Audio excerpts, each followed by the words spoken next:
धनेंद्र जी, कल आप लोग हल्ला बोल करने वाले हैं देश भर में, क्या है उसमें? मणिपुर है उसके केंद्र में, और क्यों मणिपुर पर लगातार गृह मंत्री को आपने सुना वो कहते हैं कि चर्चा करना चाहते हैं, आप लोग हंगामा कर रहे हैं, विपक्ष हंगामा कर रहा है। देखिए जीनत जी, पूरा देश देख रहा है पिछले 3 महीने से लगातार मणिपुर जल रहा है। और मणिपुर जब जलना शुरू हुआ था तब अगर सरकार थोड़ी सी संजीदगी दिखाती, थोड़ी सी सरकार अगर सीरियस होती तो ये आग वहीं बुझ सकती थी। लेकिन इस आग को बुझाने का किसी ने भी प्रयास नहीं, क्योंकि पूरी मणिपुर की हिंसा अगर आप देखोगे तो 2 कास्ट के बीच का वायलेंस शुरू हुआ था, जो धीरे धीरे जिसने पूरे मणिपुर को घेर लिया। क्योंकि मुख्यमंत्री खुद उस कम्युनिटी से आते जिस कम्युनिटी ने इस तरीके की वायलेंस शुरू करी, और मुख्यमंत्री क्योंकि भारतीय जनता पार्टी के हैं, उस कम्युनिटी से आते हैं। 3 महीने तक मुख्यमंत्री भी सोए रहे, 3 महीने उनके सामने पूरा मणिपुर जलता रहा। कोई सरकार ने, मणिपुर सरकार ने कोई कदम नहीं उठाया।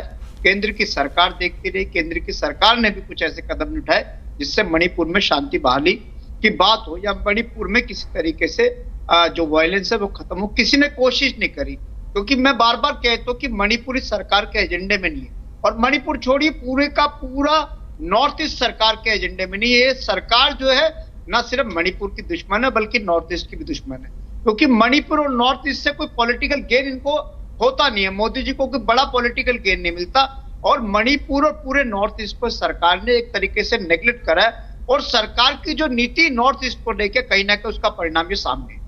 आज 80 दिन हो गए, प्रधानमंत्री फ्रांस चले गए, प्रधानमंत्री दूसरे देशों में घूमने लग गए, लेकिन प्रधानमंत्री ने कभी ये नहीं सोचा कि पहले मुझे मणिपुर को ठीक करना चाहिए। हम प्रधानमंत्री की विदेश यात्राओं के खिलाफ नहीं है, लेकिन ऐसे समय पे जब देश जल रहा है, देश बर्निंग स्टेज पे खड़ा हुआ है, मणिपुर क्योंकि चाइना से बिल्कुल एडजॉइनिंग स्टेट है, और मणिपुर में अगर इस तरीके के हालात हो रहे, मणिपुर में इस तरीके की चीजें हो रही, तो प्रधानमंत्री को पहले मणिपुर को टैकल करना चाहिए था, उसके बाद प्रधानमंत्री विदेशों में जाते, किसी को आपत्ति नहीं थी। लेकिन क्योंकि प्रधानमंत्री हैं, जो वो कहते हैं, और आज भी मैं सुबह से सुन रहा हूं भारतीय जनता पार्टी के सभी नेताओं से, प्रवक्ताओं से, मणिपुर में कुछ नहीं हो रहा जी, ये तो विपक्ष झूठ बोल रहा है। अरे विपक्ष झूठ बोल रहा है, मीडिया झूठ बोल रहा है, मणिपुर के लोग झूठ बोल रहे हैं। वीडियो सामने आ रही है किस तरीके से वहां पे महिलाओं के साथ बर्बरता हो रही, किस तरीके से महिलाओं को निर्वस्त्र करके घुमाया जा रहा है, उनके साथ गैंग रेप हो रहा है, गैंग रेप के बाद हत्या हो रही है, देश देख रहा है। और प्रधानमंत्री से क्यों नहीं जवाब मांगेंगे? प्रधानमंत्री की नैतिक और राजनीतिक जिम्मेदारी बनती है। देश के लोगों ने प्रधानमंत्री को वोट दिया है। अगर प्रधानमंत्री इतनी बड़ी हिंसा पर जवाब नहीं देंगे और पार्लियामेंट के अंदर नहीं देंगे तो कहां देंगे? पार्लियामेंट किस लिए प्लेटफॉर्म है? लोकतंत्र के में प्लेटफॉर्म पार्लियामेंट की, जहां पे आप जनहित के मुद्दों पे बात कर सकते हो, जहां आप जनहित के मुद्दों पे चर्चा कर सकते हो, जहां लोगों की आप जो आवाज है उसको पार्लियामेंट के पटल पर रख सकते हो।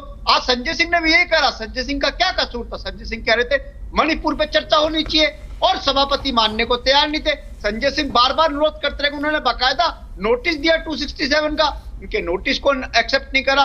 पार्लियामेंट सभापति कह रहे जी मणिपुर पर चर्चा बाद में करेंगे। मणिपुर पहले मणिपुर पर चर्चा होगी, उसके बाद दूसरे इश्यूज पर चर्चा होगी, क्योंकि मणिपुर इस समय देश के लिए सबसे अहम मुद्दा कोई है तो मणिपुर है। क्योंकि मणिपुर से ना सिर्फ हमारे सेंटीमेंट जुड़े हुए बल्कि विदेशी ताकतों का भी उसमें हाथ बढ़ता जा रहा है, विदेशी ताकतें भी उसमें इन्वॉल्व होती जा रही है। वहां पे हथियार सप्लाई हो रही है, हथियार कहां से रही है, सब चीजों ये पूरा गहन रिसर्च का। अच्छा, आप इस बात से, अच्छा सुनिए, मैंने आपको पूरा समय दिया बोलने के लिए, सुनिएगा। गृह मंत्री कह रहे थे कि हम हर तरह से तैयार हैं, आप लोग हंगामा कर रहे हैं, तो आप उनकी बात को सिरे से खारिज कर रहे हैं। देखिए, मैं फिर वही कह रहा हूं कि गृह मंत्री और प्रधानमंत्री इनके बोलना इनका अलग है, लेकिन इनकी जो कार्यशैली वो अलग है। अगर सरकार चर्चा चाहती, अगर सरकार चर्चा करवाने चाहती तो मानसून सेशन के एजेंडे में पहले मणिपुर होना चाहिए था, और प्रधानमंत्री संसद में बैठते और कहते कि आओ चर्चा करते, और प्रधानमंत्री जवाब तलब करते, गृह मंत्री से भी करते, मणिपुर के मुख्यमंत्री से भी करते। और जिस तरीके से मणिपुर की वायलेंस हुई, हम तो कह रहे हैं कि अब तक तो मणिपुर की सरकार को बर्खास्त कर देना चाहिए था। फिर भी वही एनबीरे, अभी तक मुख्यमंत्री, अभी तक सरकार भारतीय जनता पार्टी की चल रही है। पूरे का पूरा प्रशासन ऐसे लग रहा है जैसे मणिपुर को जलाने में लगाओ, पूरी की पूरी सरकार ऐसे लग रही है जैसे मणिपुर के लोगों से इनकी पता नहीं क्या दुश्मनी हो कि मणिपुर जल रहा है, मणिपुर में लोग मर रहे हैं। अब तक 150 से ज्यादा लोगों की हत्याएं हो चुकी है वहां पे मणिपुर में।